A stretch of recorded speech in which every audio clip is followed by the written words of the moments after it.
In 1907, a man stood in a muddy field in Michigan, watching a horse collapse from exhaustion in front of a plow. And in that exact moment, he made a decision that would bankrupt his rivals, feed a starving continent, and start a price war so brutal that competitors literally went out of business trying to survive it. That man already had a day job. He was busy inventing the automobile that put America on wheels. His name was Henry Ford. And the machine he was about to build wasn't a car at all. Here's what nobody tells you. The tractor that changed farming forever almost never got made. The company that owned Ford's own name tried to stop him. There was sabotage, there was a secret rival operation, and there was one shocking betrayal involving the word Ford itself that ended in a courtroom. By the end of this video, you'll know why a tractor with Henry Ford's vision on it was, for years, not legally allowed to be called a Ford. Stick around, because that twist alone is wilder than anything Hollywood could write. Let's get into it. To understand why Ford tractors exist, you have to understand something strange about Henry Ford himself. The man who would become the most famous industrialist on earth grew up despising the very thing he'd later revolutionize. Henry was a farm kid, born in 1863 on a farm in Dearborn, Michigan, and he hated it. Not the land, the labor, the endless, back-breaking, soul-crushing work of it. Hauling water, plowing behind animals from sun-up to sundown, watching his family pour their entire lives into the dirt just to survive. He once said the farm chores were drudgery he never forgot. But here's the part that matters. While other kids resented the work and moved on, young Henry asked a question almost no one was asking. Why are humans doing the work that a machine could do? He looked at that suffering and saw a problem to be solved. And that obsession, born in a muddy Michigan field, would haunt him for the next 40 years. But before he could rescue the farmer, he had to conquer the city first.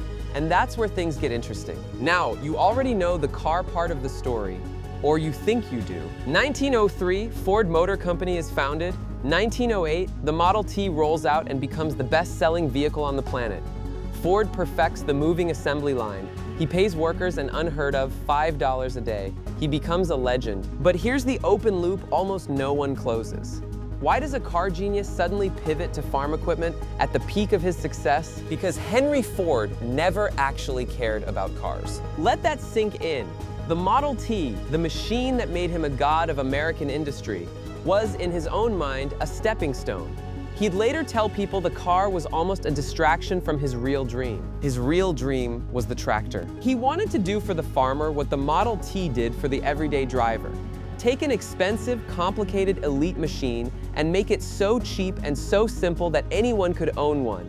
He wanted to end the agony he'd watched his own family endure. So in the years around 1907, while the world thought Ford was just a car man, he was secretly building something in the background. Experimental machines he called automobile plows. And this is where the knives come out. Because Henry Ford was about to discover that his own company, the one with his name on the door, would refuse to let him build it. Wait, stop. How does a man get blocked from inventing something by his own company? Stick with me, because the answer reveals one of the most ruthless business moves of the early 20th century. Ford Motor Company had investors, shareholders, and those shareholders looked at Henry's tractor obsession and saw one thing, a money pit. Cars were printing cash. Why on earth would they pour profits into some unproven farm gadget? They said no, repeatedly. Most men would have backed down. Henry Ford did something else entirely. He went around them. In 1917, he founded an entirely separate company just to build tractors, keeping it legally distinct from Ford Motor Company so his investors couldn't touch it or stop it. He needed a name for this new venture, something with weight, something that sounded trustworthy. And what he chose is the detail that makes this whole story unforgettable. He called it Henry Ford and Son. Get it? Henry and his son Edsel. The tractor would be branded with a clever shortening of that name, Fordson. It sounds harmless. It even sounds sweet. A father and son building machines together. But that single naming choice was actually a calculated maneuver, and it's connected to a betrayal we'll get to that will make your jaw drop. But first, did the gamble even work? Oh, it didn't just work. It detonated. The Fordson Model F hit the scene, and it was unlike anything farmers had ever seen. Before this, tractors were monsters. Massive hulking steel beasts that weighed several tons, cost a fortune, and were so expensive only the wealthiest landowners could dream of one. A regular family farmer? Forget it. You stuck with your horses and your aching back. The Fordson flipped the entire industry upside down. It was small, it was light, it used a clever frameless design where the engine and transmission housings formed the body itself, making it cheaper and simpler to mass produce. And the price? When it launched, a Fordson cost a few $100s. Competing tractors could cost several times that. Ford had done it again. He'd taken an elite luxury and turned it into something an ordinary family could actually afford. The orders flooded in. By the early 1920s, the Fordson wasn't just selling, it was dominating. At its peak, Fordson controlled an enormous share of the entire American tractor market. Some years, the majority of tractors sold in the United States were Fordsons. The horse, the animal that had powered human agriculture for thousands of years, was being retired in real time. Henry Ford was winning the war he'd dreamed of fighting as a boy. And then a hero arrived from the other side of the ocean to save the world, literally. What if I told you that one of the most important things Ford's tractor ever did happened in a country that was about to starve to death? Picture this: a nation in chaos, famine spreading, millions facing starvation, the old way of farming, peasants, hand tools, animals collapsing under the weight of war and upheaval. This was the Soviet Union in the 1920s. And in a twist almost too strange to believe, the symbol of American capitalism, Henry Ford, the $5 a day industrialist, became an unlikely savior of Soviet agriculture. The Soviets bought Fordsons, tens of thousands of them. They imported them by the boatload. The tractor became so common, so essential to mechanizing Soviet farms, that the Russian word for tractor and the name Fordson became practically interchangeable in some regions. Peasants who had never seen an engine in their lives were suddenly driving Henry Ford's machine across the steppes. Think about the sheer irony. The man who built American freedom on wheels was now mechanizing a communist revolution's food supply. The Fordson had gone global. It was unstoppable. Ford was on top of the world, which of course is exactly the moment everything started to fall apart. Here's the thing about being first and being cheap. You leave the door open. The Fordson was revolutionary, but it wasn't perfect. Far from it. It had a dangerous habit. Under heavy load, if the plow hit an obstacle, the front end could rear up and flip backwards, right on top of the driver. This deadly tendency injured and killed operators.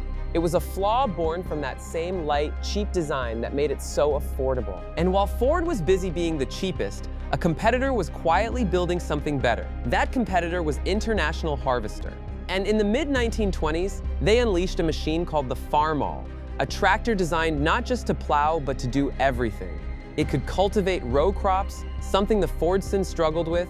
It was versatile in a way Ford's machine simply wasn't. Suddenly, the king had a serious challenger.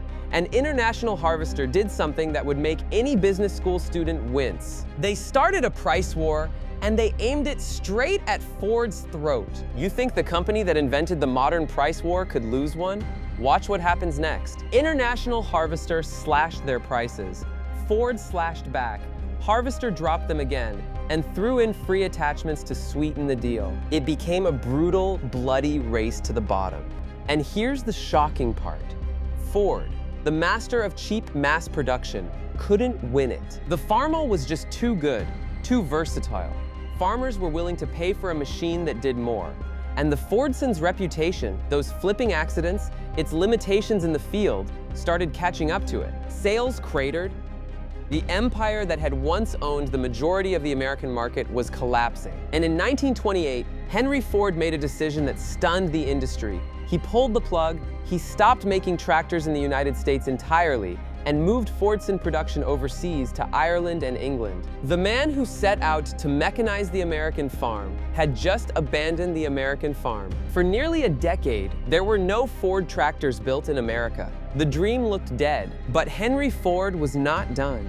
Not even close, because the greatest chapter of this story, the one involving a secret handshake deal and that betrayal I promised you, was still coming. Fast forward to the late 1930s. Henry Ford is older now, but the obsession still burns. And across the Atlantic, an Irish inventor named Harry Ferguson has cracked a problem that had plagued tractors since the beginning, including the deadly flipping Fordson. Ferguson invented something called the three-point hitch, a brilliant hydraulic system that connected implements to the tractor in a way that automatically controlled the depth and resistance. It made the tractor safer, more powerful, and dramatically more efficient. It practically eliminated the flip-over death trap. It was genuinely one of the most important inventions in the history of farming, and most people have never heard of it. Ferguson demonstrated his system for Henry Ford personally, and Ford was blown away. What happened next is the stuff of legend. The two men, the American titan and the Irish inventor, struck a deal. Not a contract, not pages of legal paperwork, a handshake. They called it the Ford-Ferguson Handshake Agreement. Ford would build the tractors using Ferguson's revolutionary system. Ferguson would handle distribution. They'd shake hands and trust each other. The result was the Ford 9N, launched in 1939, and it was spectacular. It brought Ford tractors roaring back to America, with technology so advanced it would define tractor design for generations. A gentleman's agreement, a revolutionary machine, a comeback story. What could possibly go wrong? Everything could go wrong. A billion-dollar partnership built on nothing but a handshake. You already know this can't end well, but you have no idea how badly. Henry Ford grew old and stepped back, and in 1945, control of Ford Motor Company passed to his grandson, Henry Ford II. Henry Ford II looked at the Ferguson arrangement and saw a problem. The way the deal was structured, Ford was reportedly losing money on the tractor operation while Ferguson's distribution company profited. To the new generation of leadership, that handshake his grandfather made was a bad business deal. So in 1947, Ford did the unthinkable. They ended it unilaterally. They announced they'd keep building the tractors using Ferguson's system, but cut Ferguson out and set up their own distribution. Harry Ferguson was blindsided. The handshake, the trust, the partnership, gone. And his life's invention was now being used by the very company that had just betrayed him. So Harry Ferguson did what any furious genius would do. He sued, and not for a small amount. Ferguson filed a lawsuit against Ford for a staggering sum, $250 million. It became one of the largest civil lawsuits in American history up to that point. The legal war dragged on for years, and when the dust settled, Ferguson won a multi-million-dollar settlement, and Ford was forced to redesign elements of its system to stop infringing on his patents. The handshake that built an empire had ended in one of the ugliest betrayals in industrial history. But remember that other twist I promised you? Way back at the start? The one about the word Ford itself? It's time. Here's the detail that breaks people's brains. For a huge chunk of this story, the company building these famous tractors was Ford Motor Company. The name on them was Ford. Obvious, right? But cast your mind back to the very beginning, to that clever workaround. The original tractors weren't even called Ford. They were called Fordson. Why? Partly branding, but there's a deeper reason that's pure corporate chess. When Henry Ford set out to build tractors, there was already another company in Minnesota that had registered the name Ford for a tractor. A small operation that some historians believe deliberately used the Ford name to ride on Henry's fame and confuse buyers. There was, in effect, a rival Ford tractor that wasn't Henry Ford's at all. So Henry Ford, the actual Henry Ford, couldn't simply slap Ford on his tractor without legal headaches. That's a major reason he went with Fordson instead. The most famous name in American industry, and the man who owned it couldn't cleanly use it on his own invention. Let that fully land. There was a moment in history when a tractor proudly stamped Ford, rolling off a factory line, was not built by Henry Ford. And Henry Ford's own genuine machine had to hide behind a different name to avoid the confusion. It's one of the strangest naming sagas in business history, and almost nobody knows it happened. So what happened to all these warring giants? Ford kept building tractors for decades. The blue Ford tractor became an icon of American farms, as recognizable in the countryside as the Model T had been in the city. Through the mid-20th century, Ford tractors plowed millions of acres and fed countless families. Then, in another twist, Ford eventually sold off its tractor division. In the 1990s, the operation was absorbed into what became New Holland, and the Ford name gradually faded from new tractors. The brand Henry Ford fought so hard to put on a machine eventually disappeared from the very industry he revolutionized. Harry Ferguson? His company merged with another to form Massey Ferguson, a name that still dominates farms around the world today. So the betrayed inventor got a kind of last laugh. His name lives on globally, while Ford vanished from the tractor world. And the three-point hitch, Ferguson's invention, the one at the center of that brutal lawsuit, it became the universal standard. To this day, nearly every tractor on Earth uses a version of Harry Ferguson's system. Every single one.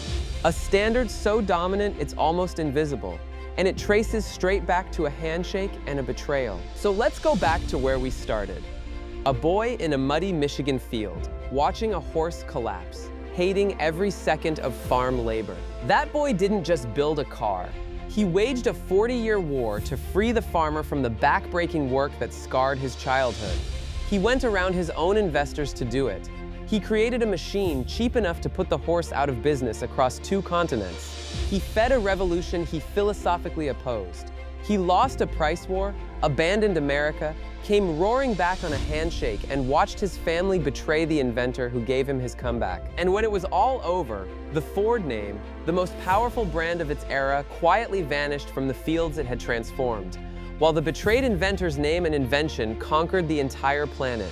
Henry Ford set out to end human drudgery in the fields, and he won, even though, in the end, his own name didn't survive the victory. That's the part that gets me. The machines are still out there. Right now, somewhere, a tractor is plowing a field, using a system born from this exact tangled story of genius, ambition, and betrayal. Most of the drivers have no idea, but now you do. If this story surprised you even once, and I'm betting it did more than once, you might genuinely enjoy what we're digging into next. There are more of these hidden histories hiding inside the machines and brands you see every single day, and we're going through them one by one. So if you want to be there when we uncover the next one, you know what to do. Stick around. Some of these stories are even crazier than this one. I'll see you in the next field.